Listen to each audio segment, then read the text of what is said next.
भाई वकार यूनुस की वापसी हुई है और एज अ एडवाइजर के तौर पे आए हैं वकार यूनुस चेयरमैन साहब के। देखिए बहुत सारे लोग तनकीद कर रहे हैं, बहुत सारे लोग बातें कर रहे हैं, बहुत सारे लोग ये तक कह रहे हैं कि अब आमिर का क्या होगा। आमिर ने तो बहुत ज़्यादा क्रिटिसाइज किया था वकार यूनुस को। आमिर के बारे में मैं भी आगे चल के बात करूंगा, लेकिन जो वकार यूनुस की अचानक से एंट्री करवाई गई है क्रिकेट बोर्ड में, तो मैंने शुरू दिन से कहा था आपसे, right man for the right job रखिए, क्योंकि जो भी चेयरमैन आया है वो right man for the right job नहीं रहा है। आज से लेके माजी तक आप लिख के रख लें, वो क्रिकेट जानते नहीं है। ये लोग सहाफ़ी हैं और ये चैनल चलाने वाले हैं। कोई पहले सहाफ़ी था, कोई शुगर मिल का कोई कुछ था। तो ये स्ट्रक्चर था हमारे क्रिकेट बोर्ड का। जो भी चेयरमैन आया, अब ये साहब अब जो है जिन्होंने इनको जिम्मेदारी दी है वकार यूनुस को, वो इसलिए दी कि वकार यूनुस नोज के वो क्रिकेट कैसे चलती है। बेशक उनकी एडमिनिस्ट्रेशन अच्छी हो, मैनेजमेंट अच्छी हो, वो उस पर बहुत सारे लोग इख्तिलाफ कर सकते हैं कि हाँ ना में, लेकिन क्रिकेटर हैं, जानते हैं। जो मोहसिन नकवी साहब हैं उनसे तो लाख गुना बेहतर नॉलेज होगी। मोहसिन नकवी को तो कख नहीं पता क्रिकेट का। हाँ, मुझे तो सबसे पहले हैरात की बात, चेयरमैन वो अभी हैं, सिर्फ उन्होंने उनको पावर दी है कि जाहिर है वो ज़रा आजकल किसी और चीज़ में भी मसरूफ़ है, तो उस वजह से शायद टाइम नहीं दे पा रहे, या फिर वो ये समझ रहे हैं कि मैं इसको ला के अगर आगे चल के कोई भी भंड होगा तो सारी जिम्मेदारी इन पे आएगी, सारी बल्ली वकार यूनुस पे आनी है, उन पे नहीं आनी। उन्होंने अपने आप को बहुत साइडली सेव कर दिया। और मैं तो वो कहूँगा कि वो सारे सहाफ़ी किधर शॉर्ट हो गए जो बड़ी बड़ी मक्खन पॉलिश किया करते थे। ओ मोहसिन नकवी ये, मोहसिन नकवी वो, मोहसिन नकवी की क्या सोच है, मोहसिन नकवी वो। मोहसिन नकवी एक चैनल चलाने वाला मालिक है, उसको अलावा उसको क्रिकेट की कख नहीं पता। वो पॉलिटिक्स में क्या करता है वो उनका लेना देना है, लेकिन एज कम्पेयर टू क्रिकेट की उसको नॉलेज नहीं। आप वो साहब जो है 50 लोगों से मशवरे ले रहे हैं, सिलेक्टर्स जितने बना दिए हैं, फिर 24-22 एक्स क्रिकेटर से मुलाकात कर रहे हैं। यानी कि वो बंदे को क्रिकेट का पता नहीं, बस वो कान के कच्चे लोग नहीं होते। 4 लोगों ने उनसे तारीफ कर दी, 4 लोगों ने ये चीज़ अच्छा कह दिया, 4 लोगों ने उस प्लेयर की बुराई कर दी, 4 लोगों ने उसके अगेंस्ट बोल दिया। अब उसी को ना बस मिक्स खिचड़ी करके एक चार्ट बनाया और वो टीम रख दी। वही चीज़ वर्ल्ड कप में हुई थी। अचानक से आमिर आ गए, अचानक से इमाद आ गए, उनकी रिटायरमेंट वापस हो गई। ना लेना ना देना, ना कुछ सिस्टम ना कुछ, और कचूमड़ निकल के आ गया। अचानक से शाहीन को कप्तानी से हटाया, बाबर को लिया है। इससे पहले वाले भी यही करते आए, तो इस पर कोई ये नहीं है कि ये वाहिद है।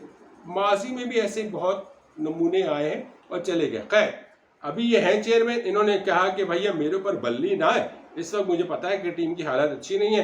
जो कुछ भी आएगा, आवाम का प्रेशर, फैंस का प्रेशर, मीडिया का प्रेशर, वो सब वकार यूनुस पे जाएगा। ये डेफिनेटली बात है, क्योंकि वकार यूनुस ने सारी जिम्मेदारी ले ली। कब सारी मैनेजमेंट से लेके सब कुछ, चाहे डोमेस्टिक स्ट्रक्चर हो, सब कुछ की डिसीजन अब वकार यूनुस के पास है। अब वकार यूनुस अगर जिस चीज़ में भी देखिएगा, आप नोट कीजिएगा, जो कह रहे हैं ना कि आमिर और वकार की, यकीन कीजिए आमिर और वकार की अगर नहीं बनी ना, तो बीच में फिर मोहसिन नकवी जो चेयरमैन साहब हैं वो इंटरफेयर करेंगे और फिर उसमें ख़त्म करवाएंगे जो मसले, और आमिर को इधर और उधर फला की कहानी हो जाएगी। लेकिन हैप्पीली सब हंसी खुशी रहने लगेंगे, वाली सिचुएशन है।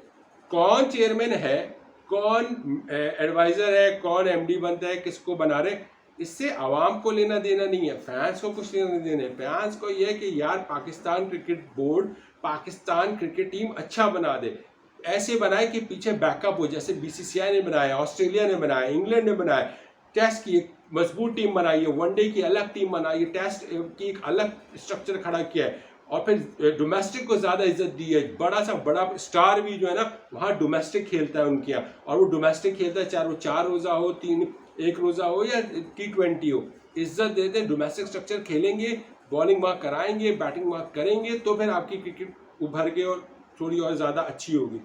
ईगो लाएंगे, एटीट्यूड लाएंगे कि यार मैं बहुत बड़ा स्टार हूँ, मैं कहाँ जाके खेलूंगा डोमेस्टिक क्रिकेट, तो वहाँ पे आएगा इशू। तो यही सब चीज़ों को सेटल डाउन करना है, चाहे वो चेयरमैन साहब हो, चाहे वो वकार यूनुस साहब हो। तो खैर अभी चेयरमैन साहब ने अगर आप उनको जिम्मेदारी दे दी, तो अब उन पर तो कोई बल्ली नहीं आनी, तो उनको तो साइड पर रख दो। अब जो भी कहानी अच्छा होता है, बुरा होता है, अच्छे की एडवाइस होती है या फिर तनकीद होती है, दोनों सूरतों में ही सब कुछ वकार यूनुस साहब पर आ चुका है। वकार यूनुस साहब ही की डिसीजन मेकिंग होगी, उसका अपर हैंड दिया होगा जाहिर है चेयरमैन साहब ने। और चेयरमैन साहब की खबरें ये भी आ रही है कि शायद वो ACC यानी कि एशियन क्रिकेट काउंसिल के चेयरमैन बनने जा रहे हैं, क्योंकि जय शाह चले जाएंगे शायद ICC में।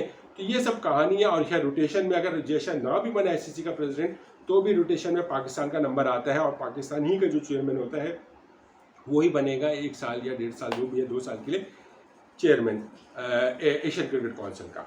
तो शायद ये एक एक्स्ट्रा जिम्मेदारी हो, लेकिन अब उसमें एशियन क्रिकेट काउंसिल में क्या कुछ शराइत हैं मुझे नहीं लगता, क्योंकि ICC में तो हो सकती है, एशियन क्रिकेट काउंसिल में नहीं हो सकती, क्योंकि मोहसिन नकवी शायद मिनिस्टर भी हैं और फिर उसके बाद चेयरमैन भी हो जाए हैं और उसके बाद फिर एक्स्ट्रा चीज़ आ जाए तो फिर वो शायद कॉन्फ्लिक्ट ऑफ इंटरेस्ट पे आता ही नहीं आता एशियन क्रिकेट काउंसिल की पॉलिसी मेकिंग में या नहीं, उसका नहीं पता।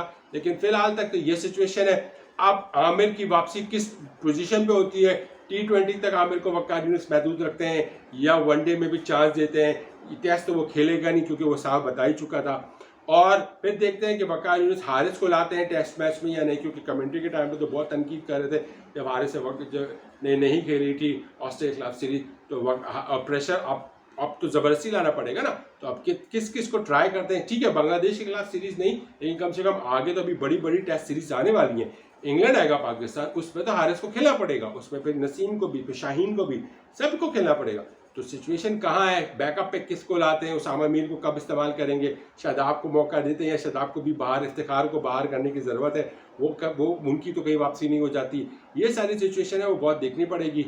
आने वाला वक्त है, बड़ा कड़ा इम्तिहान है, क्योंकि सारी बल्ली प्लेयर्स के बाद वक़ार यूनुस पे आनी, क्योंकि बहुत से एक्स क्रिकेटर्स और बहुत से लोग तनकीद वक़ार यूनुस पे कर रहे हैं। वो समझते हैं कि वक़ार यूनुस एक अच्छे कप्तान, एक अच्छे बॉलर तो ज़रूर थे, एक अच्छे क्रिकेटर तो ज़रूर थे, लेकिन उनके अंदर वो स्किल्स नहीं है as a manager, as a coach, as a management, as an MD, as an adviser, जो भी कहें आप उनको, वो उनके अंदर वो कैपेबिलिटी नहीं है कि वो एक क्रिकेट बोर्ड को एज अ एडवाइज़र के तौर पे भी रन कर सकें।